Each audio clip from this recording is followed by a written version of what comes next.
Hello, this is Joe from NeuLingo. 你好。 Hi, 你好, this is Joyce from NeuLingo. Welcome to NeuLingo Word of the Day. Alright, so today we're going to talk about a popular Chinese slang word on numbers. 666. First, let's try to figure out where this started.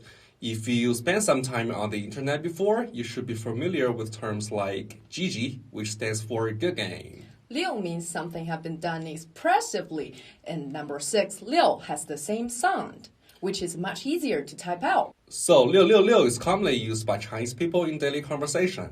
If you think something is really cool, Or impressed by someone, or simply think they have a great idea. you can say, whoa, 666. You can also use this hand gesture, which represents 666. Take a look at this emoji on WeChat.